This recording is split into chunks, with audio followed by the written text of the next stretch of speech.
Welcome to Bio Conversations Demystifying Science. Today we are diving into another topic of conversation, which is cell culture, which is at the heart of biologics manufacturing process. Joining us today is our guest, Ms. Pradnya Udupa, who's a cell culture scientist at Biocon Biologics R&D, Bangalore, India. Over to you, Pradnya. Thank you, Kavita, for having me. I'm happy to be here. I'm excited to talk about something so fundamental yet fascinating. So before we deep dive into the conversation, let's hear a little bit more about you. What excited you to the fields of biologics and cell culture particularly? Well, I have always been fascinated with cells. I used to wonder how these tiny microscopic beings are capable of such complex things. But I got into biologics field by chance. But after joining, I realized the kind of impact that we can make here.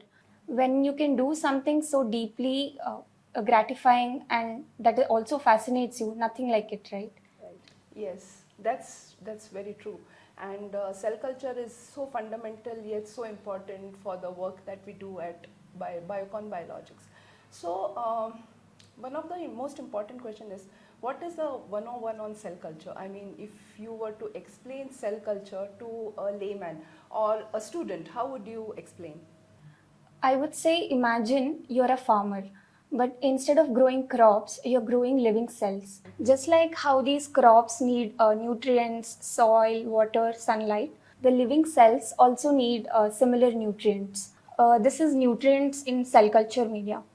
So, as a cell culture scientist, we provide the right conditions and space for the cells to survive. So, we need to take care of these cells just like how we take care of the plant, care to them, tend to them, so they can produce the protein that we want. Like how a farmer harvests the crops, we also harvest the cells and the valuable proteins they produce. Okay, that's interesting. So, when you say you harvest the cells, so how do you harvest? A farmer harvests a crops, right? Your analogy was excellent to give a perspective. So when you harvest cells, how do you measure the output? So when I say harvest, it basically means we are extracting the protein from the culture. So the protein is the product. So we measure the output by measuring the concentration of this protein. So we can also measure the amount of protein a single cell makes in a per day. Okay, that's nice.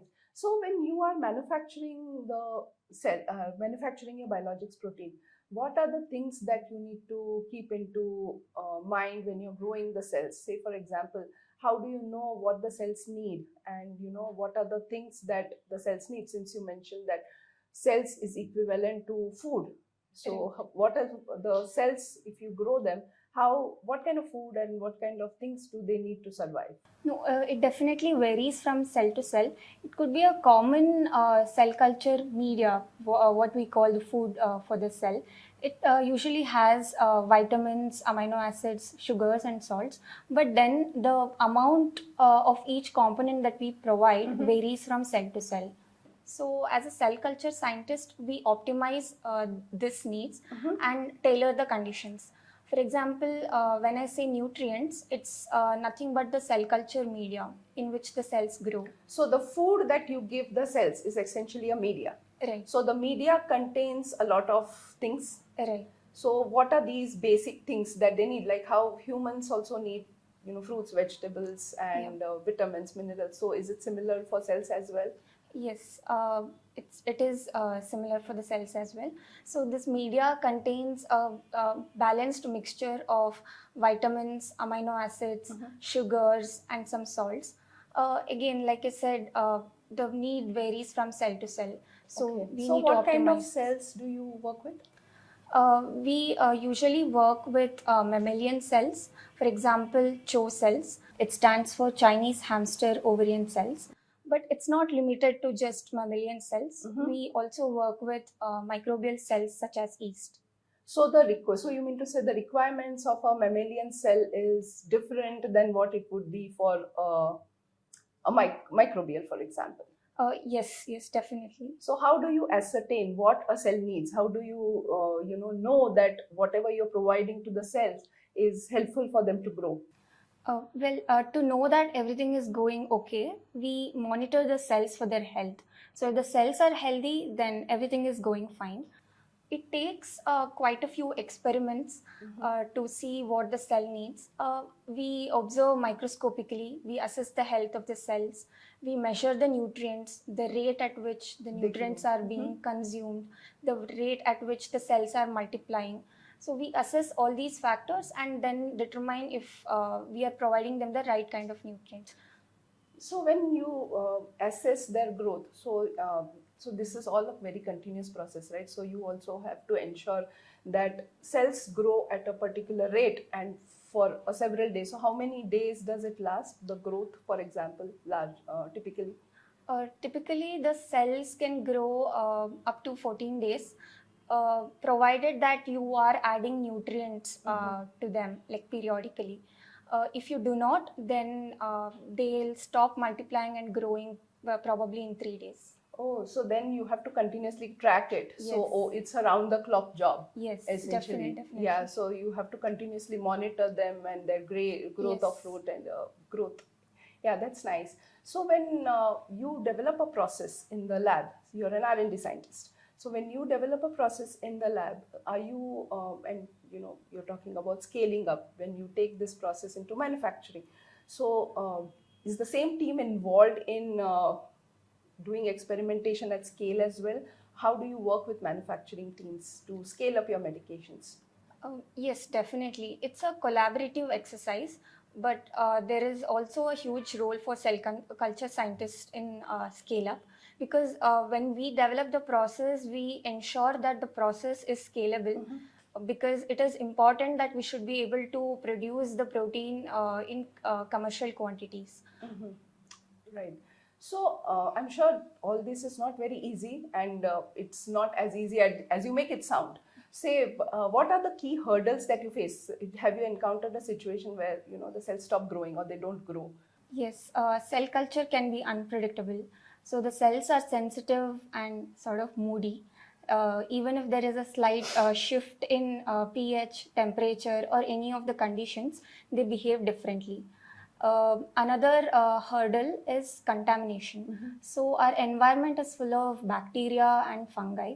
If you're not careful enough, they can just sneak into your culture, sort of like uninvited guests, and eat up the nutrients that are actually meant for your cells. So this can ruin weeks of work. And also it can be a huge safety risk. Right, yes. So then when you encounter such a situation, how do you tackle this? So the primary measure that we take is we have to be careful and do not let it happen. So there are many protocols that we follow when we are working with the cells. There are certain clean environment that we need to maintain when we are handling cells. Yeah. So you also test your cells periodically, characterize them, I believe. Yes, definitely. These cells are well characterized and validated. We need to ensure that the cell lines are stable, free from any kind of contaminants, and are stable enough to produce the protein that we want. Okay. So is there any guidelines that you follow? I'm sure, say for example, biologics manufacturing is a very, it's a very regulated function, like, very stringent quality measures. So how do you ensure that you stay up to date with the quality guidelines and you follow them through the cell culture, through the manufacturing process?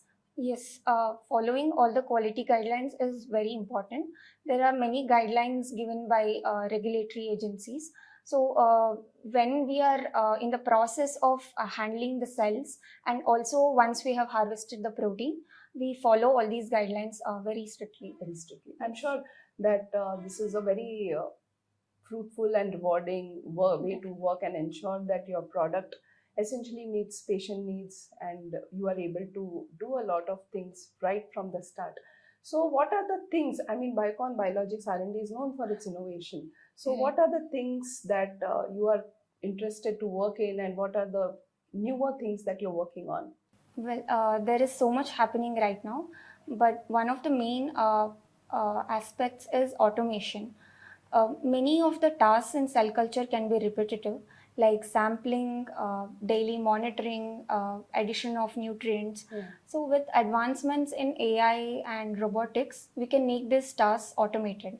This saves us a lot of time and allows us some time to focus on the bigger picture. We are also working on improving yield. So what is yield?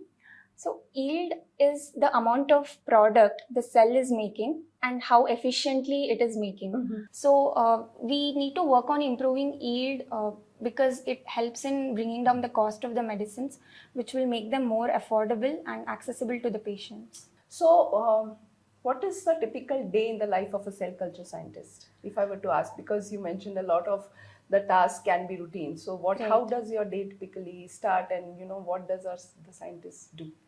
So our day usually starts with a simple yet critical task, that is just visually observing the cell culture for any kind of abnormality.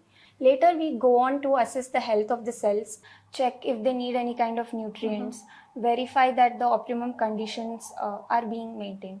So all these tasks generate a lot of data, right? So we interpret this data, analyze them, and design our further experiments. So ultimately, it's about care, patience, and a sense of hope. Thank you, Pradnya, for giving us a lot of insights into what it takes to develop a biological medicine. It is not as easy as just taking it to the market. So it takes a lot of efforts from everybody involved, right from the cell culture scientist, and the contribution is immense. Thank you, Kavita, for having me. I feel really glad that I was able to share a glimpse of what we do behind the scenes. Before we wrap up, some fun rapid fire questions for you. If you were a cell, what would you be? I think I would be a stem cell because I'm always ready to adapt and be whatever the situation requires. Okay, that's nice. So I believe every student or every scientist usually has a person of significance that have motivated them to get onto this path. So who has been that force for you? It has to be my brother. From a very young age, he has taught me all the basic concepts and the fundamental concepts of science. He has always encouraged me to think just beyond textbooks and truly understand the world around us. So it's all started in the family. I hope your brother became a scientist eventually. Yes, he is. Oh, that's wonderful. You are from the very renowned institute in India, which is IIT Madras, right? So, so how did IIT shape this interest of you, or further this interest of yours in science and biotechnology? So most of it, the training, you're a new person. How many years have you been in Biocon R&D? Close to 2 years. Close to 2 years. So did you come with all that experience that you're speaking about now, or you learned a lot of it on the job? IIT helped me understand critical thinking, problem solving. It also exposed me to really advanced research. I had the opportunity to interact with some of the brilliant professors and also peers. But I believe the real learning began on the job when you face day-to-day realities of biotech. For example, understanding the process, doing scale up, dealing with cells. It's really hands-on experience that matters. Sure. So this practical experience and the knowledge I had in IIT has been really invaluable. So thank you, Pradnya, for indulging us both in terms of your technical prowess as well as the fun facts about you. And we were very excited to talk to you and learn from you. Thank you so much. Thanks, Kavita. It's been a pleasure to be here and share a glimpse of what we do behind the scenes. Great. So, like we see, science is not just about, it's not just art, it's not just science. It's how they both come together, and we develop advancements in medicines and bringing life-saving medications to patients and everywhere around the globe. So, that's all for today, and stay tuned for our next episode on Demystifying Science.